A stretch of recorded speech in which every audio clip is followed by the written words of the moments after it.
नमस्कार दोस्तों, आज हम आपको शुक्रवार के दिन सुनी जाने वाली लक्ष्मी माता की कथा सुनाने जा रहे हैं। साथ ही सुनेंगे संतोषी माता की कथा। तो चलिए कथा शुरू करते हैं। प्रेम से बोलिए लक्ष्मी माँ की जय। किसी नगर में एक बुढ़िया माई रहती थी। वह भगवान गणेश जी की पूजा करती। बच्चे दूध दही मांगते तो बच्चों को मारती पीटती। गणेश जी की पूजा करती जाती। भगवान से कहती मुझे दूध दही दें, गैया बछड़ा दें। गणेश भगवान ने गैया बछड़ा दे दिया। बुढ़िया माई बहुत मस्त हो गई। इसी प्रकार पूजा करते करते समय व्यतीत हो गया। एक दिन गणेश भगवान बुढ़िया से बोले, बुढ़िया माई तूने कभी लक्ष्मी माँ को बुलाया है, न्योता दिया है? बुढ़िया माई बोली, मैं तो ना करूँ, कहाँ मिलेंगी? गणेश जी ने कहा, देख क्षीर सागर में विष्णु भगवान के चरण कमल दबा रही होंगी। बुढ़िया दौड़ी दौड़ी लक्ष्मी जी के पास गई और बोली, लक्ष्मी जी आपका न्योता है। विष्णु भगवान बोले, लक्ष्मी तुम्हें जाना पड़ेगा। 16 श्रृंगार करके लक्ष्मी बुढ़िया माई के घर पहुंच गई। बुढ़िया माई ने 7 पट्टे बिछाए। लक्ष्मी जी बोली, 7 पट्टे क्यों बिछाए? मैं तो घर घर उजकती हूँ। एक पाँव से तेरे, दूसरे पाँव से सारी प्रजा के पास रहती हूँ।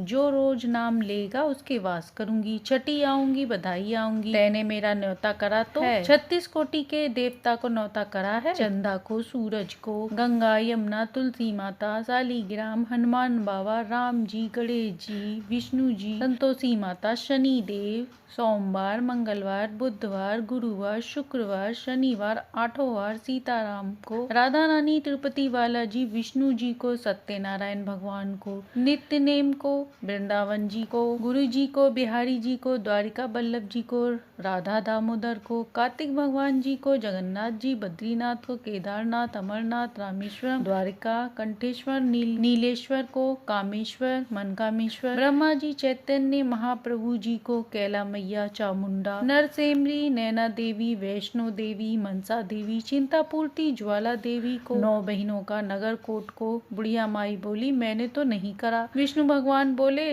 तू इन सब का न्योता कर। बुढ़िया माई ने 36 प्रकार के भोजन बनाकर सबका न्योता किया। न्योता करके सबको विदा किया। बुढ़िया कहने लगी, हे भगवान, जब मैं मरूं तो तुम मुझे अपना कंधा देना। भगवान बोले, जब बुढ़िया मरे तो घंटा बजा देना। बुढ़िया मरी, शोर होने लगा कि बुढ़िया मर गई। भगवान बालक का रूप रख कर आए और बोले, बुढ़िया चल बैकुंठ को। बुढ़िया माई भगवान के साथ बैकुंठ को चली गई। हे विष्णु भगवान, हे लक्ष्मी माता, हे गणेश भगवान, जैसे बुढ़िया माई को आए ऐसे अपनी कहानी कहते सुनते हुकारा भरते सबके आना। तो प्रेम से बोलिए लक्ष्मी माता की जय। अब सुनते हैं संतोषी माता की कहानी। एक बुढ़िया माई थी, उनके 7 बेटे थे। 6 कमाते थे, एक बेटा कुछ भी काम नहीं करता था। बुढ़िया माई 6 की रसोई बनाती, भोजन कराती और उनमें से जो जूठन बचता वह 7वें को दे देती। एक दिन वह अपनी पत्नी से बोला, देखो मेरी माँ को मुझसे कितना प्रेम करती है। पत्नी ने कहा, क्यों नहीं, सबका जूठन जो देती हैं। लड़का बोला, मैं नहीं मानता।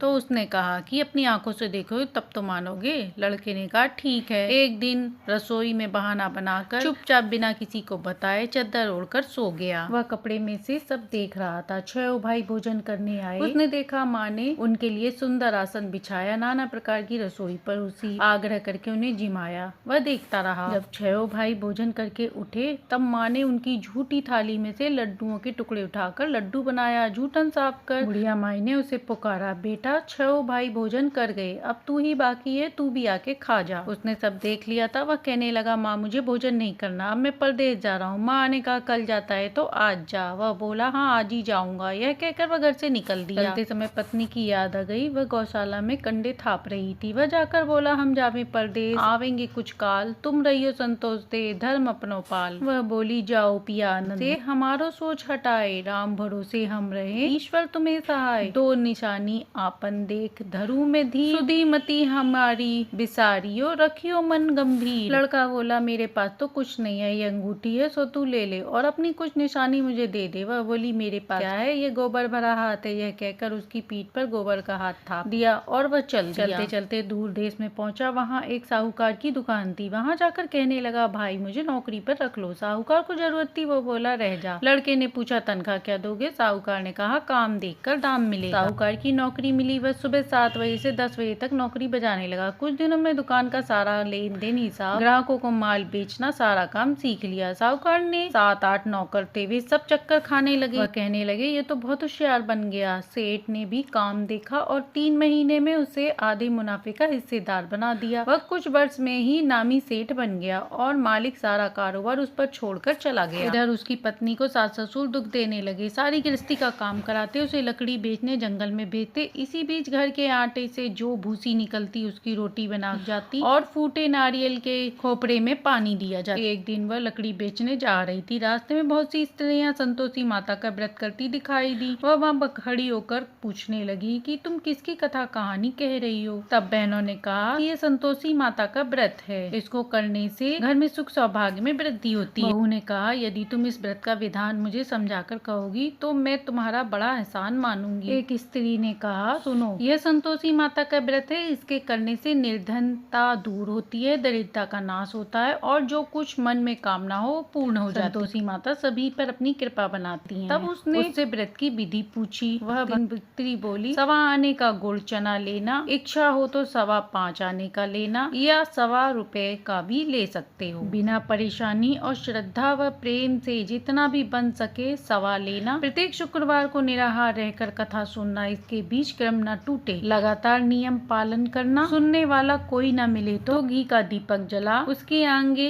या जल के पात्र के सामने रखकर कथा कहना। जब तक कार्य सिद्ध न हो नियम करते रहना और कार्य सिद्ध हो जाने पर व्रत का उद्यापन करना। 3 मास में माता फल पूरा दे देती है। यदि किसी के ग्रह खोटे हों तो भी माता वर्ष भर में फल कार्य सिद्ध कर देती हैं। फल सिद्ध होने पर उद्यापन करना चाहिए, बीच में नहीं। उद्यापन में 2.5 सेर आटे का खाजा तथा इसी परिणाम से खीर तथा चने का साग करना। 8 लड़कों को भोजन कराना। जहाँ तक मिले देवर जेठ भाई बंधु के हों, ना मिले तो रिश्तेदार आस पड़ोसियों को बुलाना, उन्हें भोजन कराना, यथाशक्ति दक्षिणा देना। माता का नियम पूरा करना। उस दिन घर में खटाई न खाना। यह सुनकर बहू आगे चल दी। रास्ते में लकड़ी के बोझ को बेच दिया और उन पैसों से गुड़ चना ले माता के व्रत की तैयारी करी। आगे आने पर मंदिर देखकर पूछने लगी ये मंदिर किसका है। सब कहने लगे ये तो संतोषी माता का मंदिर है। यह सुनकर माता के मंदिर में जाकर चरणों में लौटने लगी, दीन हो विनती करने लगी, माँ मैं निपट अज्ञानी हूँ, व्रत के कुछ भी नियम नहीं जानती, मैं दुखी हूँ। हे माता जगत जननी मेरा दुख दूर करो, मैं आपकी शरण। माता को दया आई। एक शुक्रवार बीता कि दूसरे को उसके पति का पत्र आया और तीसरे शुक्रवार को उसका भेजा हुआ पैसा आया। यह देखकर जेठ जेठानी मुंह सिकोड़ने लगे। लड़के ताने देने लगे, काकी के पास पत्र आने लगे, रुपया आने लगे। काकी की खातिर बढ़ेगी। बेचारी सरलता से कहती है भैया कागज आवे रुपया आवे, हम सबके लिए अच्छा है। ऐसा कहकर आंख में आंसू भरकर संतोषी माता के मंदिर में आकर मातेश्वरी के चरणों में गिरकर रोने लगी। माँ मैंने तुमसे पैसा कम मांगा है, मुझे पैसे से क्या काम है, मुझे तो अपने सुहाग से काम है, मैं तो अपने स्वामी के दर्शन मांगती हूँ। तब माता ने प्रसन्न होकर कहा जा बेटी तेरा स्वामी आएगा। यह सुनकर बड़ी खुश हुई, बावली होकर घर आकर काम करने लगी। संतोषी माँ विचार करने लगी इस भोली पुत्री को मैंने कह तो दिया कि तेरा पति आएगा, लेकिन कैसे, वह तो इसे स्वप्न में भी याद नहीं करता, उसे याद दिलाने को मुझे ही जाना पड़ेगा। इस तरह माता ने उस बुढ़िया के बेटे के पास जाकर स्वप्न में प्रकट होकर कहा साहूकार के बेटा सो रहा था। माता ने कहा सो रहा है या जाग रहा है। वह कहने लगा माता सोता भी नहीं जागता भी नहीं, कहो क्या आज्ञा है, तेरे घर बार कुछ है कि नहीं। बोला मेरे पास सब कुछ है, माँ बाप हैं, मुझे क्या कमी है। माँ बोली अरे भोले पुत्र तेरी बहू घोर कष्ट उठा रही है, तेरे माँ बाप उसे परेशान कर रहे हैं, वह तेरे लिए तरस रही है, तू उसकी सुध ले। बोला हाँ माता जी ये तो मालूम है, परंतु जाऊं कैसे, परदेश की बात है, लेन देन का हिसाब नहीं है, कोई जाने वाला रास्ता नजर नहीं आता, कैसे चला जाऊं। माँ कहती है मेरी बात। माँ ने कहा सवेरे स्नान कर संतोषी माता का नाम ले, घी का दीपक जलाकर दंडवत दुकान पर बैठ जा, देखते देखते सारा लेन देन चुक जाएगा, जमा का माल बिक जाएगा, सांझ होते होते धन का भारी ढेर हो जाएगा। माता के कहे अनुसार उसने वैसा ही किया। शाम तक धन का ढेर लग गया। मन में माता का नाम लेकर चमत्कार देख प्रसन्न होकर घर जाने के लिए गहना कपड़ा सामान खरीदने लगा और यहाँ काम से निपटकर तुरंत घर को रवाना हुआ। उधर उसकी पत्नी जंगल में लकड़ी लेने जाती है। लौटते वक्त माता जी के मंदिर में विश्राम करती है। वह तो उसके प्रतिदिन रुकने का स्थान जो ठहरा। धूल उड़ती देखकर वह माता से पूछती है हे माता यह धूल कैसे उड़ रही है। माता कहती है हे पुत्री तेरा पति आ रहा है, अब तू ऐसा कर लकड़ियों के 3 बोझ बना ले,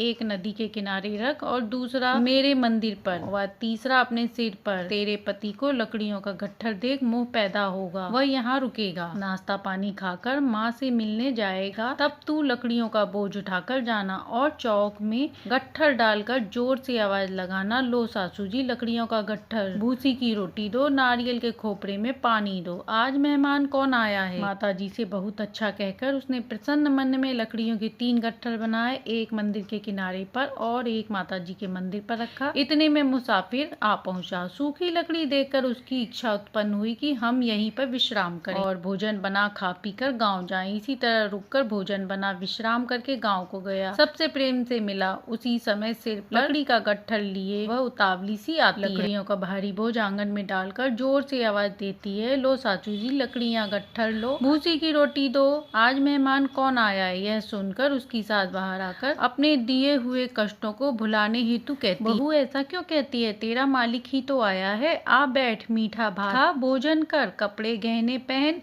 अब उसकी आवाज सुनकर उसका पति बाहर आता है, अंगूठी देख व्याकुल हो जाता है। माँ से पूछता है, माँ यह कौन है। माँ बोली, बेटा ये तेरी बहू है, जब से तू गया है तब से सारे गांव में भटकती फिरती है, घर का कामकाज कुछ नहीं करती, 4 पहरा कर खा जाती है। वह बोला, माँ ठीक है माँ, मैंने इसे भी देखा है और तुम्हें भी, अब दूसरे घर की ताली जिसमें मैं रहूंगा। माँ बोली, ठीक है जैसी तेरी मर्जी। तब वह दूसरे मकान की तीसरी मंजिल का कमरा खोल सारा सामान जमाया। एक दिन में राज महल जैसा ठाट बाट हो गया। अब क्या था, वह सुख भोगने लगी। इतने में शुक्रवार आया। उसने पति से कहा, मुझे संतोषी माता के व्रत का उद्यापन करना है। पति बोला, खुशी से करो। अब वह उद्यापन की तैयारी करने लगी। जिठानी के लड़कों को भोजन के लिए कहने गई। उन्होंने मंजूर किया, परंतु पीछे से जिठानी ने अपने बच्चों को सिखाया, देखो भोजन के समय खटाई मांगना, जिससे उसका उद्यापन ना हो। लड़के जीमने आए, खीर खाना पेट भर खाया, परंतु बाद में खाते ही कहने लगे, खटाई खीर खाना हमको नहीं भाता। देख कर रुचि पैदा होती है। वह कहने लगी, भाई खटाई किसी को नहीं दी जाएगी, यह तो संतोषी माता प्रसाद है। लड़के उठ खड़े हुए, बोले पैसा लाओ। भोली बहू कुछ नहीं जानती, उसने उन्हें लड़के उसी समय हट करके इमली खटाई ले आए और खाने। यह देखकर बहू पर माता जी का कोप हुआ। राजा के दूत उसके पति को पकड़ ले गए। जेठ जेठानी ताना देने लगे, लूट पाट कर धन इकट्ठा कर लाया है, अब मालूम पड़ जाएगा, अब जेल की मार खाएगा। बहू से यह सहन नहीं हुआ। माँ संतोषी से माफी मांगते रोती हुई मंदिर में गई और कहने लगी, माता तुमने क्या किया। हंसाकर अब अपने भक्तों को रुलाने लगी। माता बोली, बेटी तूने उद्यापन करके मेरा व्रत भंग कर दिया।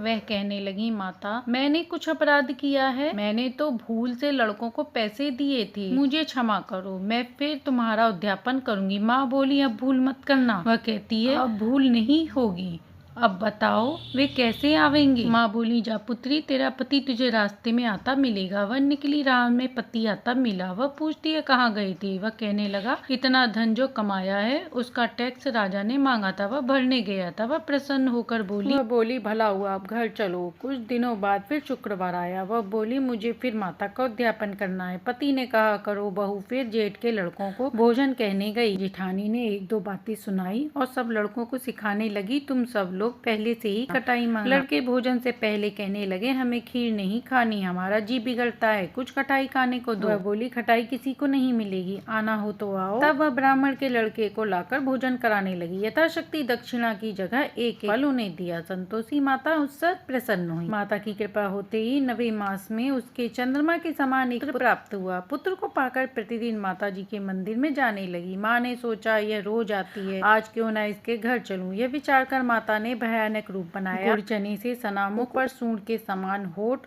उस पर मक्खियां भिनभिना रही थी। दहली पर पैर रखते ही उसकी सास चिल्लाई, देखो रे कोई चुड़ैल डाकनी चली आ रही है, लड़कों इसे भगाओ, नहीं तो किसी को खा जाएगी। लड़के भगाने लगे, चिल्लाकर खिड़की बंद करने लगे। बहू रोशनदान में से देख रही थी। प्रसन्नता से पगली बन चिल्लाने लगी, आज मेरी माताजी मेरे घर आई वह बच्चे को दूध पीने से हटाती है। इतने में सास का क्रोध फट पड़ा। सास बोली, क्या उतावली हुई है, बच्चे को पटक दिया। इतने में माँ के प्रताप से लड़के ही लड़के नजर आने लगे। वह बोली, माँ मैं जिनका व्रत करती हूँ ये संतोषी माता हैं। सबने माता जी के चरणें पकड़ लिए और विनती कर कर कहने लगे, हे माता, हम मूर्ख हैं, अज्ञानी हैं, तुम्हारे व्रत का विधि हम नहीं जानते, व्रत भंग कर हमने बड़ा अपराध किया है, जग माता आप हमारा अपराध क्षमा करो। इस प्रकार माता प्रसन्न हुई। हे माता, जैसे बहू पर प्रसन्न होकर उसे फल दिया है, वैसा माता सबको देना। जो पढ़े आपकी ये कथा कहानी उसके सारे मनोरथ पूर्ण करना। तो प्रेम से बोलिए संतोषी माता, लक्ष्मी माता की जय। तो ये थी शुक्रवार के दिन सुनी जाने वाली लक्ष्मी माता, संतोषी माता की कहानी। कहानी अच्छी लगी हो तो लाइक एंड सब्सक्राइब करें।